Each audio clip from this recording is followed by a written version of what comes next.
it was very clear that Xi Jinping was working from a completely different script that had nothing to do with what Trump thought he could charm him with the CEOs, get whatever that he needed, including market access, etc.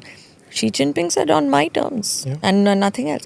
It was, I would say that it was a sobering visit that, and I think people have talked about it, that it is not just America that can balance China alone, not even America and Europe that can balance China. And the gambit was thrown right there when he said the Thucydides trap. You're calling it a declining power. Well, exactly. So I think there has been a little bit of a rethink within Washington. Now, Washington also has to think of itself, continues to think of itself as so much above the rest that you don't need anybody. But this is a positive relationship. You've been trampling all over a relationship that honestly, doesn't take anything from you, isn't a freeloader, is a bigger... Paying good money for the weapons. We pay good money, hard cash for anything we get. There is more talent sitting here in every 100 square kilometers than you can find anywhere in the world. All of that, but yes, you're poor, you're chaotic, all of that is also there, but this is a positive relationship.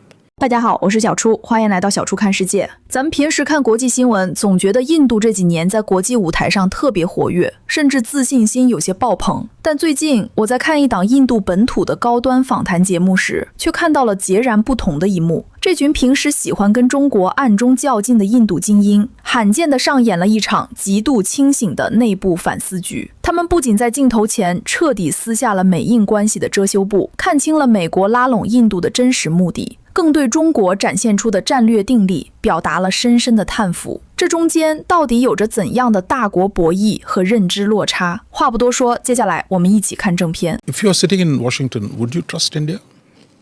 Let me give you 3 examples. You had promised to buy, when the Americans were doing all the heavy lifting to get your nuclear deal done, the Russians couldn't do it, the French couldn't. Only the Americans managed to get it done, change the domestic laws as well as international laws. So at that time we told them, thank you very much, we'll buy 10,000 megawatts of nuclear reactors when you do this for us. 20 years have gone by. Shanti Act has come 20 years after the nuclear deal. Yes. So you didn't, so you know, if you want to do ledger thing, what did you do for me, what you promised? So I think that's a dangerous thing. I mean, I think if you look at the last 25 years, the Americans have helped us in key moments. The nuclear deal ended the whole technology restrictions against India. They dehyphenated India-Pakistan relationship. And when 2019, it was Trump's first administration. When we changed the constitution on Kashmir, our Pakistani friends and the Chinese friends went to the Security Council to raise it in the Security Council. So it is France and US that stood by us. So they've also done things for us, So way the debate in the last few days, oh my God, they've somehow abandoned, betrayed you. But they say, look, if I was sitting in Washington, people say, look, we are best friends of India. And they're sitting in the BRICS. They say Chinese are best buddies. They want to do multipolar world. So I think we also do things. So the important thing is, look, what do we gain from the relationship? Yes. So if the US is willing to do something for you, can you benefit from it? So I think that's where I think we faltered a bit, that when we had the opportunity, have we done enough to take advantage and build ourselves our capability? So in the end, look, we're not asking the Americans to come and stand in Galwan. We do it ourselves. But if they give you real-time intelligence, that's good for you. If they give you general capabilities, that's good for you. So the question is, how do we leverage the external environment to strengthen yourself? So I think it is internal plays where we've kind of fallen. Yeah. You're saying that essentially this is in a way a challenge to the extent of our multilateralism. I mean, you have 2 techno-nationalist essentially countries that are now rising or have risen, are established. We'll have to eventually make a choice, or can we continue this path where we pick and choose the best of both worlds? See, the problem with China is this. I mean, they're sitting on your territory. America is not. China is next door. America is far away. And Chinese, Mr. Ambani wants to build a battery storage factory, Chinese says, sorry, we can't give you the technology. If you want to get technicians for your, electronics component manufacturer, Chinese say no. So you got to make a judgment, right? I mean, I think if anyone says, look, US and China are equal, they're not. You have an $80 billion trade surplus with the Americans. You have a $113 billion deficit with the Chinese. So it is not as if you can go to the Chinese where the Americans can, China is not an alternative. In fact, China is part of the problem on your trade. But they're a neighbor, you have to live with them, you have to manage that relationship. So I think it's how we balance all these factors. But I think the way this narrative has emerged as if everything is collapsed between India and the US, how Trump has squandered everything. It's not. I mean, I think the attitude, the diplomatic style, the language has created problems. So what we're seeing is really now to fray those nerves. At every stage, it's not just that whether we have to make a choice. You've already made that choice. I'll tell you why. When you build a 5G system to keep Chinese tech out, you made that choice. When your systems run on technology that is compatible or derived from or licensed from America, not China, you've made that choice.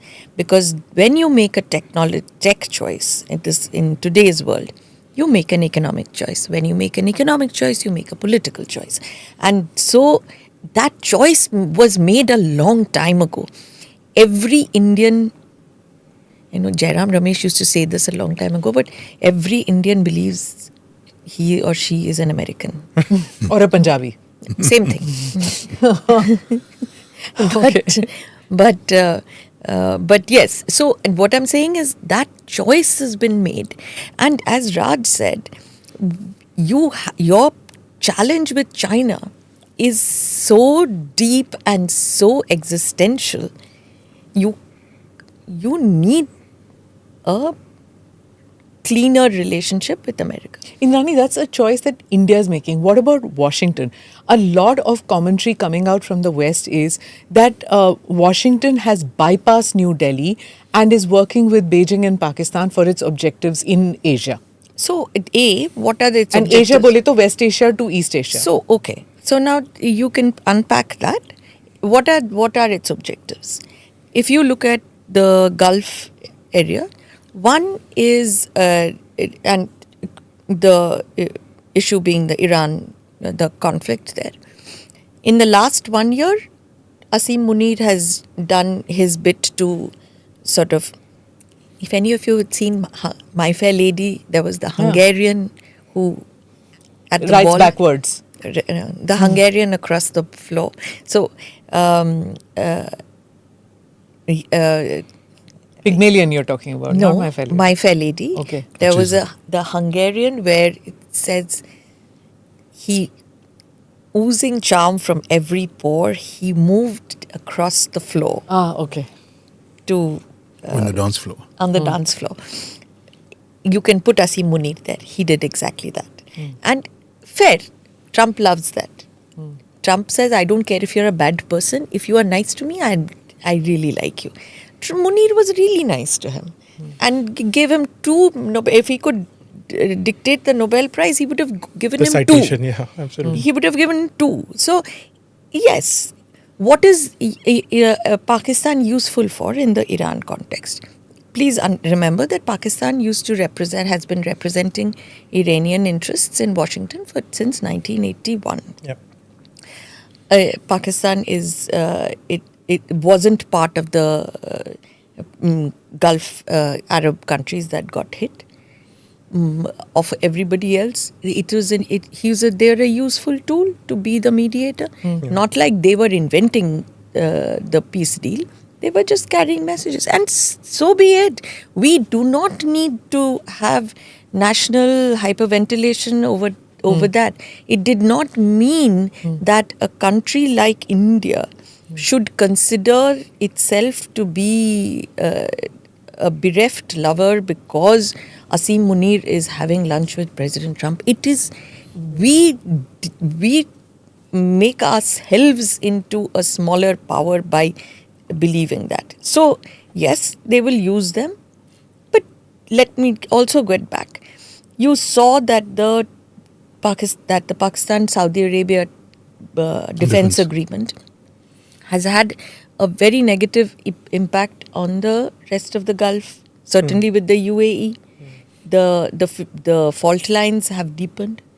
If you think that Iran has an unqualified love for Pakistan, no. Pakistan will be oppressing its Shia again tomorrow. They share a border.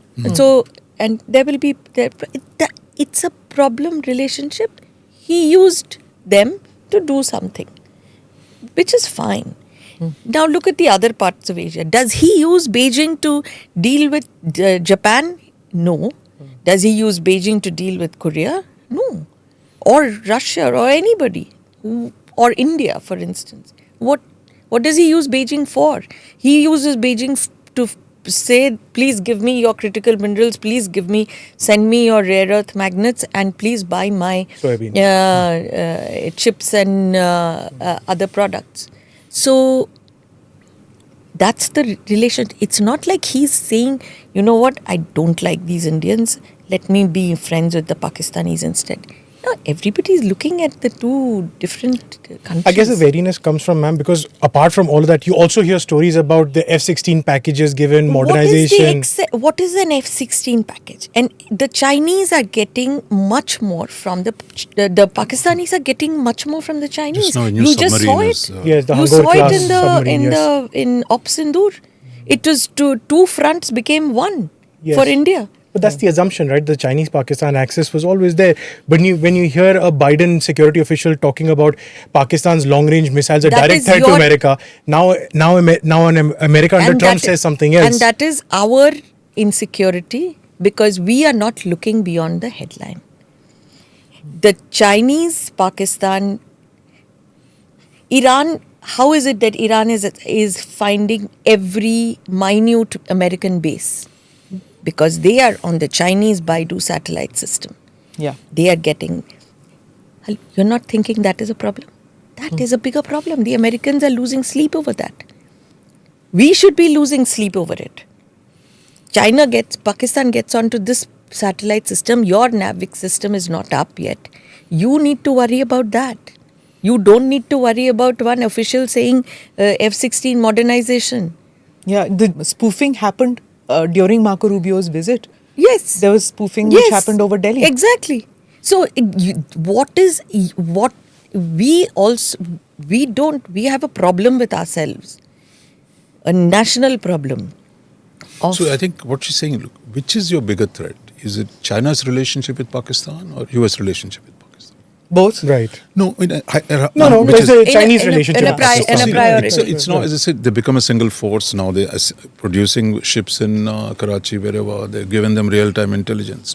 US is not doing all that, but it is doing some things. It is giving them F-16 modernization package, whatever it is.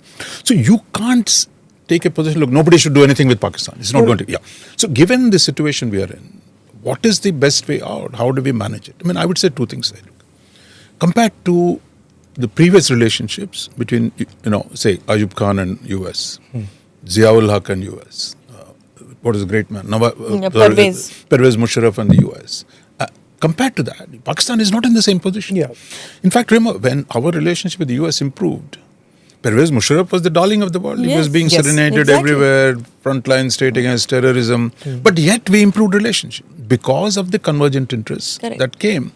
So I don't think we need to follow everything closely, what Pakistan's modernization. But the thing is, we must address these issues confidently rather than simply reacting to everything that happens. And what has changed is also this. We are a stronger country today. Yeah. See, look, when compared today, India's economy is 10 times bigger than Pakistan's. 10 times. Pakistan is stuck at 400 billion. We are at $4 trillion. Pakistan is begging around for 1 billion here, 1 billion there, 26th IMF program. They won't survive unless, Saudis put $1 more billion. So that's their state. So I don't think we should constantly comparing ourselves to them. Our thing should be, now, we can ask the question, why are we spending only 2% on defense or even less? if you have China-Pakistan problem on your borders, Why are we not spending you more? should be spending out. You should be having the military capability that can take care of both the problems. So, but if we say, look, that is a principal goal, and within that, what outsiders can do is one part of it. But in the end, how are we building domestic capabilities? That is the answer. Similarly on China, right? While this idea that look, US and China have suddenly come together, that's not true compared to. 欢迎回来。这段访谈最让人感慨的就是印度学者的2层人间清醒。第一层是看透了美国的备胎战略。专家直言，美国一开始根本看不上印度，直到他们带着顶级 CEO 去北京谈判，发现中方完全不按美国的剧本走，果断要求按中国的规矩来。美国这才惊醒，单靠自己已经压不住中国了，这才回头来拉拢印度当筹码。第2层是对中国绝对战略自主的折服。专家点破，哪怕是对待战略伙伴，中国也绝不把能源命脉交到任何人手里，而印度却还在幻想着危机时刻能依赖别人。大国博弈不相信眼泪，真正的尊严靠的是把命运攥在自己手里的清醒。你觉得印度这次是真的看透了，还是会继续当美国的过河卒呢？欢迎在评论区聊聊，我们下期见。